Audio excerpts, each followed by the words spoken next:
بسم الله الرحمن الرحيم الحمد لله رب العالمين والصلاة والسلام على محمد وآله وأصحابه أجمعين.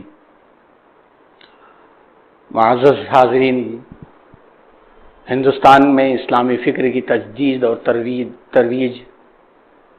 اس سلسلے کی پچھلی جو کڑی تھی، اس کڑی کا نام، اس سیشن کا نام دور صوفیاء کرام دیا گیا تھا. اس کے بعد آج کا جو سیشن ہے وہ دور مجددین کے نام سے ہے. قبل اس کے کہ اس ٹائٹل کو اور اس لفظ کو آپ کے سامنے واضح کیا جائے، اس کے لیے تھوڑا بیک گراؤنڈ بتانے کی ضرورت پیش آئے گی اور اس کے لیے تھوڑا بورڈ استعمال کرنے کی ضرورت پیش آئے گی. تب جا کر کے ہمارے سامنے یہ بات کھل کے آئے گی اور واضح ہوگی کہ کس طرح سے اسلامی فکر اور اسلامی نظام جو ہے آگے بڑھا اور کس طرح سے حالات کے تقاضے کے تحت اللہ تعالیٰ نے اپنے نیک بندوں سے یہ کام لیا ہے. دور مجددین میں یہاں پہ 3 ناموں کا ذکر کیا گیا ہے. 3 ناموں سے مراد یہ ہے کہ یہ نمائندہ حضرات تھے اور ان میں سب سے بڑے جن کو مجدد الفسانی نام دیا جاتا ہے وہ تھے شیخ احمد سرہندی رحمۃ اللہ علیہ. سب سے پہلے تو ہم یہ جانیں کہ لفظ مجدد الفسانی کس کو کہتے ہیں. الف کہتے ہیں 1000 سال کے ڈیوریشن اور دورانیے کو. ویسے 1000 کو کہتے ہیں الف. جیسا آپ لوگوں نے مشہور ناول کا تذکرہ سنا ہوگا جو اردو میں الف لیلہ کے نام سے مشہور ہے، اصل میں عربی تعبیر ہے الف لیلہ، 1000 راتوں کی داستان. تو الف کہتے ہیں 1000 کو، 1000 کو. الف ثانی پہلے 1000 سال کے بعد جب دوسرا ہزارہ شروع ہوتا ہے تو اس کو الف ثانی کہا جاتا ہے. الف ثانی دوسرا ہزارہ. اسلامی کیلنڈر کے اعتبار سے 1400 سال گزر چکے ہیں. پہلا ہزارہ 1000 کا گزر کر کے 11ویں سے لے کر کے آگے 400 سال اور گزر چکے ہیں. اس اعتبار سے مجدد الف ثانی کا مطلب یہ ہوا کہ وہ بڑی بزرگ شخصیت جنہوں نے 1000 سال گزرنے کے بعد اسلام کے نام سے مسلمانوں کے اندر آنے والی خرابیوں کو دور کر کے پھر سے اسلام کی سچائی اور اسلام کی صداقت کو لوگوں کے سامنے پیش کیا اور لوگ اس کے اوپر دھیرے دھیرے آ گئے. تو اس اعتبار سے ان کو مجدد الف ثانی کہا جاتا ہے. اس زمانے میں جس کا تذکرہ ابھی آپ کے سامنے آتا ہے، 3 ناموں کا یہاں پہ تذکرہ کیا گیا. شیخ عبدالحق محدث دہلوی رحمۃ اللہ علیہ، شیخ احمد سرہندی مجدد الفسانی رحمۃ اللہ علیہ، شاہ ولی اللہ محدث دہلوی رحمۃ اللہ علیہ. شیخ عبدالحق محدث دہلوی رحمۃ اللہ علیہ کا سب سے بڑا جو کردار ہے ہندوستان کے اندر کہ انہوں نے اور ان کی تربیتوں سے ہندوستان کے اندر علم حدیث کی تعلیم کا رواج ہوا. خاص طور پر سیاہ ستہ کا تعارف اور سیاہ ستہ کی تعلیم و ترویج کا وہ رواج اور وہ مزاج شیخ عبدالحق محدث دہلوی رحمۃ اللہ علیہ سے پہلے نہیں تھا. صوفیاء کرام کے زمانے میں بعض کتابیں اور ان کتابوں میں ایرانی اثرات کے تحت لکھی ہوئی کتابوں کی زیادتی زیادہ تھی، لیکن سیاہ ستہ کا تذکرہ اور سیاہ ستہ کا کام صوفیاء کرام کے دور میں نہیں ملتا. اس کو صوفیاء کا دور اور مجددین کا دور کہنے سے یہ ہرگز نہیں مراد ہے کہ شیخ عبدالحق یا شیخ احمد یا شاہ ولی اللہ یہ صوفیاء کرام میں سے نہیں تھے یا وہ دروازہ بند ہو گیا. یہاں کہنے سے مراد یہ ہے کہ ایک زمانہ ہوتا ہے جس زمانے کے اندر خاص کردار اور خاص کام ہوتا ہے تو جو زمانہ اس خاص کام سے جانا جائے اسی نام سے جانا جاتا ہے. جیسے آج کا زمانہ ہے ٹیکنالوجی کے نام سے جانا جا رہا ہے. اس کا مطلب یہ نہیں کہ ساری پرانی چیزیں ختم ہو گئی، لیکن چونکہ ٹیکنالوجی کا زور ہے، شہرہ ہے، اور ٹیکنالوجی کا استعمال دوسری چیزوں کے مقابلے میں زیادہ ہے، اس لیے اس کو دور ٹیکنالوجی کہا جا رہا ہے. اسی طرح سے جس دور میں جس کے کردار کی شہرت زیادہ ہوتی ہے اس کردار کو پیش کیا جاتا ہے. اس عنوان میں ہم لوگ حضرت شیخ احمد سرہندی رحمۃ اللہ علیہ کے کردار کو خاص طور پر دیکھیں گے. حضرت شاہ ولی اللہ محدث دہلوی رحمۃ اللہ علیہ کے کردار کو آگے کے لیکچر میں پیش کیا جائے گا، کیونکہ وہ ایک اپنے آپ میں خود ہی ایک بڑی تنظیم ہے، خود ہی ایک بہت بڑا کردار ہے، تو ایک لیکچر میں ان کا حق ادا نہیں ہو سکے گا. اس سیشن میں کیا چیزیں پیش ہونی ہیں آپ کے سامنے؟ نمبر ایک، کوشش ہوگی کہ آپ کے سامنے وحدت الوجود اور وحدت الشہود کو سمجھایا جائے. پھر اس کے ساتھ اس کو سمجھنے کے لیے توحید کے 4 لیول ہیں، اس کو سمجھایا جائے پہلے، تب جا کر کے وحدت الوجود اور وحدت الشہود سمجھ میں آئے گا. پھر اس کے بعد ان کے تفصیلات کے بعد اس زمانے کے جو جنرل سچویشن تھی، عمومی حالات تھے، عمومی حالات کو رکھا جائے کہ کیا عمومی حالات تھے جو زمانہ شیخ احمد سرہندی رحمۃ اللہ علیہ کو ملا تھا. اور اس زمانے کا جب تذکرہ آئے گا تو وہ زمانہ 14ویں 15ویں 16ویں صدی کا ہوگا، جس میں سب سے بڑا جو دور 16ویں صدی کا اکبر کے الہاد اور دین الہی، اس کے اسباب کیا تھے، اس پر بات کرنا پڑے گا. اور اس میں کیا بڑی تبدیلیاں آنے لگی تھیں اس کا سرسری تذکرہ ہوگا. پھر مجدد الفسانی رحمۃ اللہ علیہ کا کیا کردار تھا جن کی وجہ سے ان کو مجدد کہا جاتا ہے. تو ان سب چیزوں کو پر آنے سے پہلے ایک مرتبہ اس نقطہ نظر کے مطابق تھوڑی سی چیزیں ہم سمجھنے کی کوشش کرتے ہیں. جیسا کہ ہم کو یہاں پر بورڈ پہ جو میپ اور نقشہ نظر آ رہا ہے، اس نقشے میں ہم جزیرۃ العرب کو پہلے دیکھیں. یہ جو جزیرۃ العرب ہے، اس جزیرۃ العرب سے اور خاص طور پر مکے اور مدینے سے اسلام اور اسلامی شریعت اور اسلامک آئیڈینٹی، اسلامی شعار پھیلا. خلفائے راشدین کے زمانے میں دائرہ کار آس پاس کے اطراف رہے، لیکن خاص طور پر چوتھے خلیفہ حضرت علی رضی اللہ تعالیٰ عنہ کے زمانے میں دارالخلافہ موجودہ عراق میں جو بصرہ شہر ہے، کوفہ شہر ہے، وہاں منتقل ہو گیا. حضرت علی رضی اللہ تعالیٰ عنہ نے کوفہ اپنا دارالخلافہ شفٹ کر لیا. اس لیے شفٹ کر لیا کہ اس کی بڑی وزڈم اور حکمت تھی کہ ابھی کچھ دنوں پہلے انہوں نے دیکھا تھا کہ مدینہ منورہ میں حضرت عثمان غنی رضی اللہ تعالیٰ عنہ کے خلاف جو بغاوت ہوئی، اس بغاوت میں مسجد نبوی کی کیسے توہین ہوئی، اور یہ قدم بہت ہی مناسب وقت پر تھا. اور حضرت علی رضی اللہ تعالیٰ عنہ نے اپنی پرسپشن اور ادراک سے یہ جان لیا تھا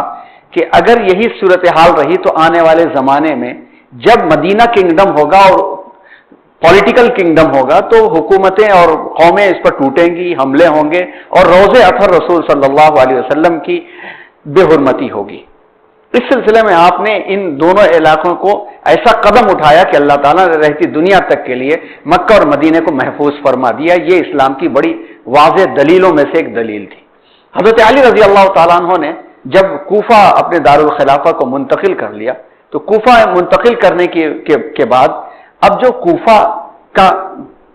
علاقہ تھا، اس کوفہ کے علاقے میں آس پاس سے آ کر کے قومیں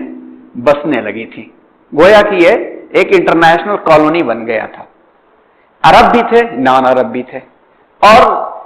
اسی کے اوپر پورا کا پورا یہ ایریا رومن امپائر کے ایریا تھا، پرشین امپائر کے ایریا تھا، فارس تھا پورا کا پورا، ادھر جا پورا کا پورا رومن امپائر تھا. گویا ہمیشہ کے جو دو دشمن قومیں تھیں، جو مضبوط ہوتا وہ سامنے والے پر ضرور حملہ کرتا.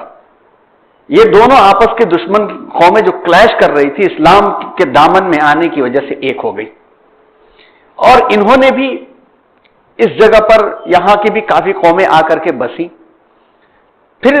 تیسرا کام یہ ہوا کہ جو یہ غلام تھے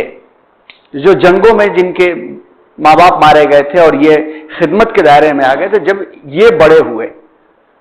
اور ان کے بڑے ہوتے ہوتے حضرت علی رضی اللہ تعالیٰ عنہ کا دور ختم ہوا، حضرت امیر معاویہ رضی اللہ تعالیٰ عنہ کا دور ختم ہوا، اور اس کے بعد سے عالم اسلام کے اندر ایک کلیش شروع ہوا، جو کلیش ابھی محرم میں سب نے یاد کیا، سیدنا حضرت حسین رضی اللہ تعالیٰ عنہ اور یزید کا۔ پھر اموی حکومت قائم ہوئی اور اموی حکومت نے تقریباً 95 سال کے قریب جو ہے عالم اسلام کے حصے کو سنبھالے رکھا، لیکن اندر اندر شورشیں اٹھتی رہی، اور اس کے بعد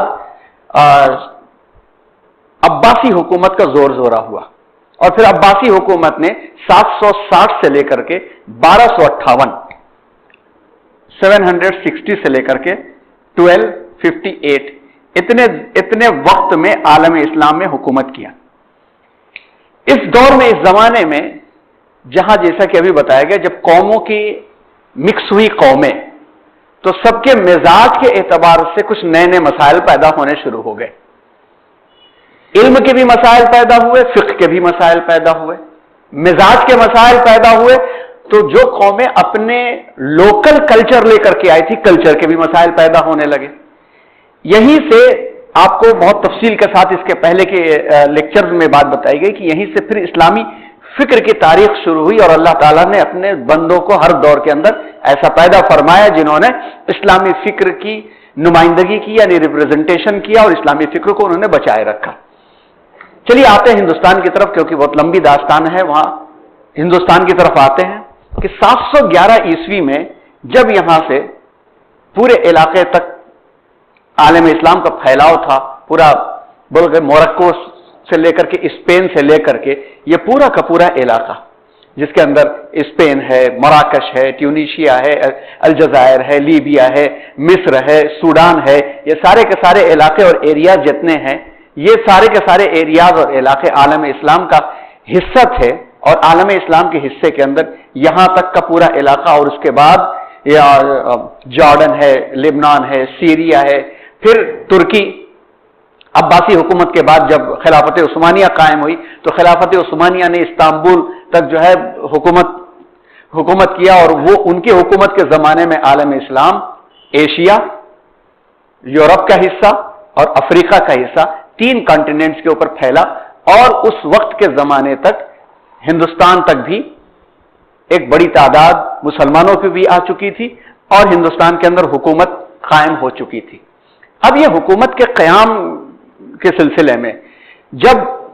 14ویں اور 15ویں صدی کا زمانہ آیا، تو ایک چیز ذہن کے اندر رکھیے کہ ہم لوگوں نے اس کے پہلے پڑھا 1099۔ یہ 1099 ایک بہت بڑا موڑ ہے ورلڈ ہسٹری کا اور اسلامک ہسٹری کا بھی۔ 1099 کے اندر جو تھی وہ شروع ہوئی تھی، کروسیڈ وار شروع ہوئی تھی، صلیبی جنگیں جن کو کہا جاتا ہے، صلیبی جنگیں شروع ہوئی، اور یہ چھوٹی موٹی ملتے ملاتے تقریباً 1248 تک جاری رہیں۔ اتنے بڑے عرصے کے اندر یورپ کا بڑا حصہ، ان علاقوں سے بھی ان علاقوں سے بھی، ادھر سے پورے اتنے حصے سے یورپ کا بڑا حصہ عالم اسلام میں آتا رہا، جاتا رہا، اور یہاں آ کر کے کلیش بھی ہوتا رہا، بزنس بھی ہوتا رہا، اور بعض علاقوں کے اندر تعلیم اور تعلم کا سلسلہ جاری بھی رہا۔ یہ بھی ہم نے اس کے پہلے پڑھا کہ اس کے قرطبہ جو تھا، غرناطہ جو شہر تھا، وہ سب سے بڑی یونیورسٹی وہیں پر تھی، اور یورپ میں یونیورسٹیاں قائم کی گئی تو یہیں کے ٹرینڈ لوگوں کو وہاں پر ٹیچر رکھا گیا۔ پھر بغداد کا جو دارالترجمہ تھا، یہ بغداد کے دارالترجمہ نے بھی یورپ کو بہت دیا، اور المامون کا جو قائم کردہ جو ہے دارالترجمہ تھا، اس سے بہت یورپ نے فائدہ اٹھایا۔ یہ ساری کی ساری چیزیں بھی ہمارے سامنے رہیں۔ اس آنے جانے کی وجہ سے اسلام کے نظام کے ساتھ ساتھ یہ جو گریک فلسفی تھی، جس کو یونانی علوم و فلسفہ کہا جائے، اس کی آمیزش ہونے لگی اسلامی علوم کے ساتھ، اور جتنے بھی یہاں پر اسکالرز تھے، یہاں پر بغداد میں جتنے بھی اسکالرز تھے، ان اسکالرز نے بہت زیادہ ان علوم کی سرپرستی کی اور ان کو بہت ڈیولپ کیا۔ یہاں تک کہ آپ لوگوں نے خلافت عباسیہ کے زمانے میں کا تذکرہ جب چلا تو یہ سنا کہ ہندوستان کے علوم سے بھی فائدہ حاصل کیا، جیسا کہ ایک کتاب کا نام لیا گیا تھا عبداللہ مقفع نام کے ایک شخص نے سنسکرت کی میں لکھی جانے والی جو حکمتوں پر، وزڈم پر مشتمل کتاب ہے، اس کو عربی میں اتنا پیارا ترجمہ کیا کہ اصل کتاب سے لوگ غافل ہو گئے، اور وہ کتاب آج جو ہے 800 بلکہ 1000 سالوں سے مدارس میں عربی لینگویج پڑھنے والوں کے لیے ضرور پڑھائی جاتی ہیں، جس کا نام ہے کلیلہ و دمنہ۔ عربی زبان میں عبداللہ مقفع نے جس کتاب سے ترجمہ کیا وہ سنسکرت کی تھی، وہ پنچ تنترا کے نام سے کتاب تھی، اس کا ترجمہ کیا گیا۔ تو گویا یہاں پر جب ترجمے ہونے لگے باہر کے علوم کے، تو علوم کے اثرات بھی آنے لگے۔ جب علوم کے اثرات آئے تو اس زمانے تک جو تزکیہ و یزکیہم کے لفظ سے جو کام امت مسلمہ کے ہر فرد میں چل رہا تھا، وہ زمانے کے گزرنے کے بعد اور نئی قوموں اور تہذیبوں کی آمیزش کے بعد لفظ تصوف اختیار کر گیا، جس کا تذکرہ 2 لیکچر پہلے کافی تفصیل کے ساتھ آ چکا ہے۔ اس اسلامی تزکیے کے عنوان میں بعض جگہوں پر فلسفی کی آمیزش اور یونانی فلسفی کی آمیزش ہونے لگی، اور 11ویں اور 12ویں صدی میں اس کا کافی زور ہوا، اور اس کے لیے اللہ تبارک و تعالیٰ نے پھر امام غزالی رحمۃ اللہ علیہ جیسی شخصیت کو پیدا کیا۔ ابن رشد کا تذکرہ آ چکا ہے، امام غزالی وغیرہ نے اس پر بڑا کام کیا۔ زمانہ گزرتا رہا، اس کے بعد جب مغلیہ حکومت خاص طور پر یہاں پر مستحکم ہوئی، تو اس کے استحکام کے وقت میں یہی ساری کی ساری کانسیپٹس جو پرشین امپائر کے لوکل کلچر سے مل کر کے تھیں، تو ایک تو گریک فلسفی، دوسرا یہ اسلامی فلسفہ، اور تیسرا یہ ہے کہ جو تہذیب اور جو کلچر پرشین امپائر کا تھا وہاں سے ہوتا ہوا ہندوستان میں پہنچا۔ جب ہندوستان کے اندر یہ چیزیں پہنچی تو اس وقت ہندوستان میں اللہ تبارک و تعالیٰ نے اپنے بندوں میں سے صوفیاء کرام ایسے بزرگوں کو کھڑا کیا کہ جن بزرگوں نے یہاں کے مزاج اور حالات کو سامنے رکھتے ہوئے انہوں نے عوام کی تربیت کی اور عوام کے دلوں کو جوڑا، اور جو سب سے بڑا نقص تھا، جو کمی تھی اس کلچر میں، وہ برابری کی کمی تھی۔ ایکوالٹی کو تو سوچا بھی نہیں جا سکتا تھا کہ ساری قومیں برابر ہو سکتی ہیں، اور صوفیاء کرام نے یہی جب مزاج بنایا اور یہی جب پیغام دیا تو قوم اسلام کے اندر بہت تیزی کے ساتھ داخل ہوتی رہیں، اور صوفیاء کرام نے وہی مزاج اپنایا اور اسی کے ذریعے سے انہوں نے کام کیا، جس کی تفصیلات 2 لیکچر میں تفصیل کے ساتھ آپ کے سامنے آ چکی ہے۔ صوفیاء کرام کے بعد اب آئیے جو مین بات کہنی تھی، صوفیاء کرام کا جب زور ہوا اور خانقاہیں ان کی سجنے لگی، تو جس طرح سے ہر خیر کے کام کے پہلوؤں میں سے کچھ نہ کچھ افراد ایسے ہوتے ہیں جو اپنی اینٹ سیدھا کرنے کے لیے اس کو منمانی استعمال کرنے لگتے ہیں، تو بعض افراد ایسے بھی پیدا ہونے لگے جنہوں نے بادشاہ وقت کا ساتھ لے کر کے فلسفوں کی آمیزش سے نئے فلسفے اور نئی چیزیں پیدا کرنا شروع کر دیا۔ اور اسی میں سے ایک فلسفہ جو بڑا عظیم الشان فلسفہ تھا، اور جس کے سلسلے میں ایک بڑا وقت گزر چکا تھا، اور ایک بڑی شخصیت، بلکہ ہم یہاں انگلش میں ہی لکھتے ہیں، ایک بڑی شخصیت جن کا نام شیخ محی الدین تھا، جو ابن عربی کے نام سے جانے جاتے تھے، ابن عربی کے نام سے جانے جاتے تھے۔ اور یہ شیخ محی الدین ابن العربی، ان کو شیخ اکبر بھی کہا جاتا تھا۔ شیخ اکبر کا مطلب ہے کہ تصوف کے میدان کے سب سے بڑے شیخ۔ انہوں نے اپنے زمانے میں تلاش خدا کے سلسلے میں عام روش سے ہٹ کر کے ایک دائرہ مکمل کیا، اور اس عام روش سے ہٹ کر کے ایک دائرہ جب مکمل ہو گیا تو ان کے زمانے میں ایک فلسفہ، ایک نیا لفظ انٹروڈیوس ہوا، اور اس لفظ کا نام رکھا گیا وحدت الوجود۔ وحدت الوجود، اور یہ لفظ وحدت الوجود آہستہ آہستہ یہ لفظ اس طرح سے عام ہوا کہ ہندوستان کے ماحول کے اندر بھی اس کی گونج شروع ہو گئی۔ اور ہندوستان کے ماحول میں جب گونج شروع ہوئی تو 14ویں 15ویں صدی کو اپنے سامنے ہم رکھیں، 14ویں اور 15ویں صدی اور پھر 16ویں صدی، تو آپ کو یاد ہوگا کہ پچھلے محاضرے میں شدھی تحریک کا بھی جو ہے تذکرہ ہوا تھا، بلکہ اس کے ساتھ جو ہے شدھی تحریک تو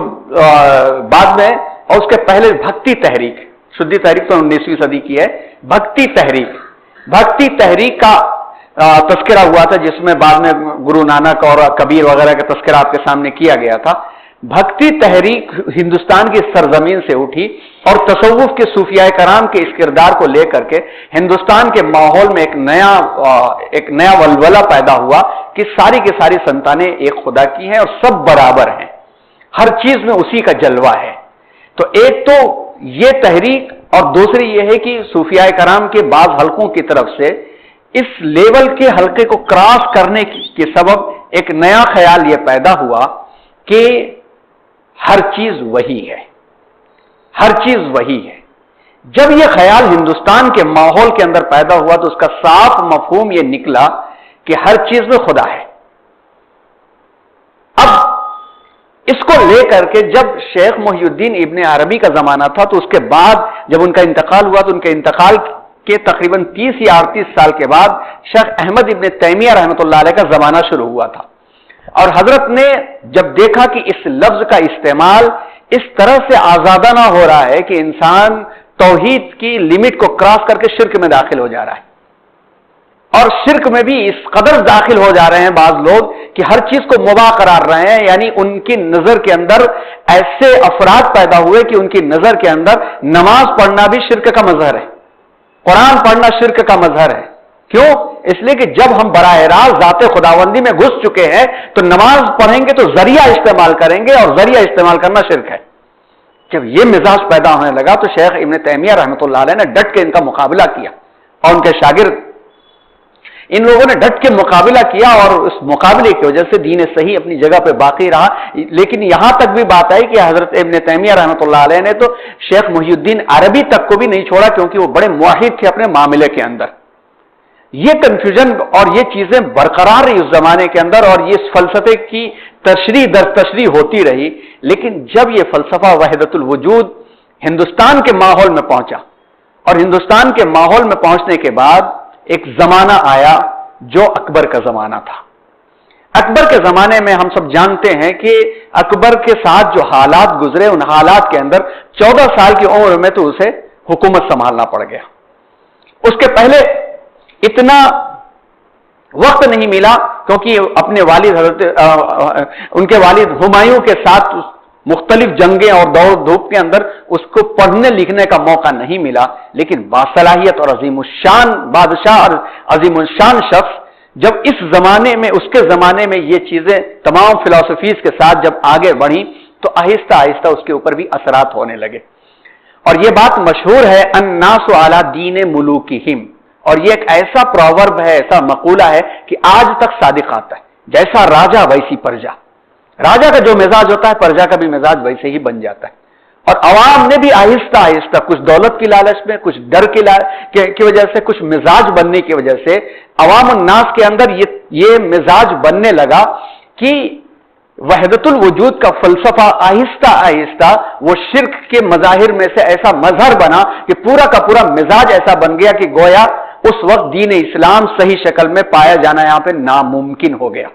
اب آئیے ہم لوگ سمجھتے ہیں کہ کیا حالات تھے اور وحدت الوجود کیا چیز ہے اور وحدت الشہود کیا چیز ہے۔ اس سلسلے میں پہلے اس کو دیکھتے ہوئے آگے بڑھیں، اور جو آپ کے سامنے بیک گراؤنڈ پیش کیا گیا اس کو بھی سامنے رکھیں کہ کہاں سے یہ آغاز ہوا اور کس طرح سے ہندوستان میں یہ چیزیں پہنچی۔ ہندوستان میں 15ویں اور 16ویں صدی کے عمومی حالات جو تھے ابھی آپ کے سامنے پیش کیے گئے، اور اس میں جو ہے خالص تزکیہ میں علاقائی آمیزش، یہ لفظ جو ہے اس کو سمجھیے، خالص تزکیہ۔ وَيُزَكِّيهِمْ کے لفظ سے اس کے پہلے کے لیکچر میں آپ کو سمجھایا گیا تھا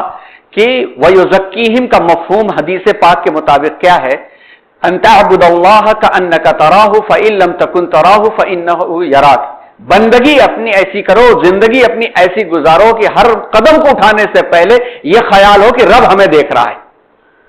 سب سے بڑی بندگی یہ ہے جس کو احسان کہتے ہیں، جس کو حسن بندگی کہتے ہیں، کہ تم عبادت اس طرح سے کرو گویا تم اللہ کو دیکھ رہے ہو، اور تم نہیں دیکھ سکتے، اللہ تم کو دیکھ رہا ہے۔ یہ تزکیہ خالص ہے، اور یہ ہر شخص کے لیے ضروری ہے، کیونکہ جب تک یہ نہیں ہوگا نماز قبول نہیں ہوگی، روزہ قبول نہیں ہوگا۔ اس سلسلے میں جب علاقائی کلچر اور علاقائی چیزیں ملی تو پھر وحدت الوجود کو بیس بنایا گیا۔ کہ جب ہمارے بڑوں میں بعض لوگوں کے ہاں یہ لفظ پایا جاتا ہے کہ وحدت الوجود، تو وحدت الوجود کے اندر کلچر جب بنا تو اس کے اندر یہ جو آواگمن ہے، کیا خدا کا کسی چیز کے اندر اتر آنا ہے، یہ ساری کی ساری چیزیں اس کے اندر جائز کر لی گئی، کیونکہ وحدت الوجود کے فلسفے کے اندر ایک بات جو عام طور پر مشہور ہو چکی تھی کہ انسان اتنی اونچی منزلیں طے کر سکتا ہے، اتنی اونچی منزلیں طے کر سکتا ہے کہ اس کی معرفت کی منزل کی انتہا یہ ہے کہ ہر چیز میں خدا نظر آنے لگے۔ اب ہر چیز میں جب خدا نظر آنے لگے تو یہیں سے خطرہ ہے۔ خطرہ یہ ہے کہ جب ہر چیز میں خدا ہے تو پھر کسی بھی چیز کی پوجا کی جائے وہ خدا ہے، پتھر خدا، پیڑ خدا، پتی خدا، یہیں سے شرک کے دروازے کھلتے ہیں۔ یہاں پہ آ کر کے وحدت ادیان کا بھی کانسیپٹ آ گیا کہ تمام کے تمام مذاہب ایک ہیں اس معاملے کے اندر، جبکہ اسلام کا صاف ستھرا نظام ہے، علل اعلان ہے کہ مذاہب تمام ایک تھے جب ان کی بنیاد یہ تھی کہ خالق ایک ہی ہے، معبود الگ ہے۔ خالق اور معبود ایک نہیں ہے کہیں پر، مگر وحدت الوجود کے فلسفے میں معبود کو خالق کے ساتھ ملا کر کے جب علاقائی تصور کے ساتھ شریعت کے لیے یہ انتہائی تباہ کن ثابت ہونے لگا۔ اس وقت میں پہلے یہ سمجھا جائے کہ کہاں سے یہ باتیں آئیں، اور یہاں پر ایک لفظ اور آپ کے سامنے رکھا گیا، وحدت الشہود۔ یہ وحدت الشہود کا لفظ آپ کو تھوڑی دیر بعد سمجھایا جائے گا۔ پہلے یہ دیکھیں کہ کہاں سے یہ باتیں آتی ہیں اور کس طرح سے اس کے اندر بگاڑ پیدا ہو سکتا ہے، اور اس بگاڑ سے بچنے کے لیے کیا کردار کرنا۔ اب یہاں پہ دیکھیے کہ دیر آر 4 لیولز آف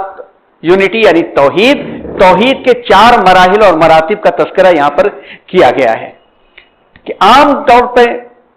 عبادت کے اعتبار سے، ریاضت محنت کے اعتبار سے، عام انسان سے لے کر کے اولیاء اللہ تک توحید کا لیول سب میں برابر نہیں رہتا ہے، ایمان کا لیول سب میں برابر نہیں رہتا ہے۔ انبیاء کرام کی ذات ایک دم الگ ہے، اس کو کسی بھی جگہ پہ لا کے کمپیئر نہیں کیا جا سکتا۔ عوام کے اندر ہم لوگ جانتے ہیں کہ عوام کے اندر اگر دیکھا جائے تو ایمان والے جو عوام ہیں، ایمان والے عوام میں بھی ہم دیکھیں تو ہمیں جو ہے فاسق مل جائیں گے، پھر کامن لوگ مل جائیں گے، عام مسلمان مل جائیں گے، اسی میں علماء مل جائیں گے، پھر اس کے بعد زاہد افراد مل جائیں گے، پھر اگر دیکھا جائے تو اولیاء مل جائیں گے۔ اتنے لوگ عام طور پر ہمارے زمانے میں یا جن کے بارے میں ہم لوگ پڑھتے ہیں یہ دکھائی دیتے۔ کیا سب میں توحید کا لیول برابر ہوتا ہے ایمان کا؟ نہیں ہوتا ہے۔ ایمان کے لیول میں فرق ہوتے ہیں، اور اسی فرق کے ساتھ ہم کو جینا سیکھنا چاہیے۔ میسج اس سے ہم یہ دینا چاہتے ہیں کہ اگر ہمارے ایمان کا لیول یہ ہے، چلیے اس لفظ کو نکال دیجئے کیونکہ کسی کو کے بارے میں کچھ نہیں کہا جا سکتا، اگر ہمارے ایمان کا لیول یہ ہے تو پھر ہم اگر اس لیول کو اختیار کریں گے، لیول تو ایمان کا یہ ہے مگر ریاضت کا یہ لیول اختیار کریں گے تو بھٹک جائیں گے۔ یہ چیز سمجھنے کی ہے۔ اب اس کو سمجھنے کے لیے نمبر 1 توحید ایمانی، توحید علمی، توحید حالی، توحید الہی۔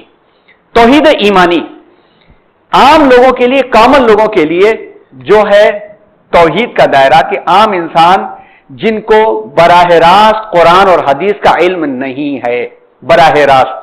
قرآن اور حدیث کا علم براہ راست نہیں ہے، تو ان کے لیے توحید کا درجہ کیا ہے؟ توحید کا درجہ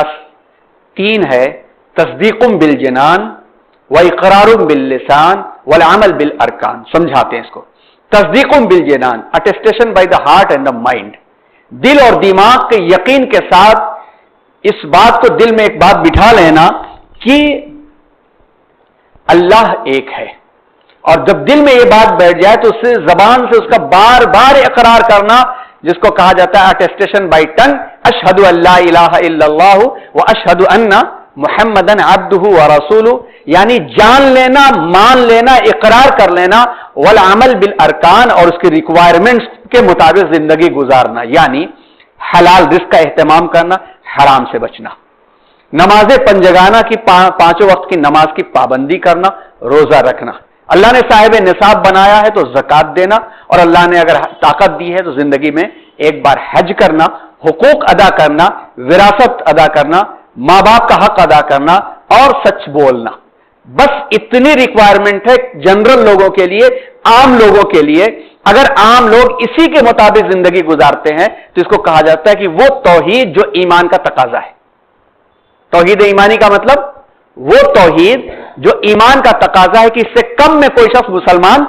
نہیں رہ سکتا ہے. یعنی اس کے دل میں اس بات کا یقین رہے اللہ ایک ہے، فرشتوں پر ایمان رکھے، اللہ کی کتابوں پر ایمان رکھے، اللہ کے رسولوں پر ایمان رکھے، تقدیر کی اچھائی برائی پر ایمان رکھے، قیامت کے دن پر ایمان رکھے، اور موت کے بعد دوبارہ اٹھائے جانے پر ایمان رکھے، جس کو ایمان مفصل سے سمجھایا جاتا ہے، یاد کرایا جاتا ہے، جس کو کہا جاتا ہے آمنت باللہ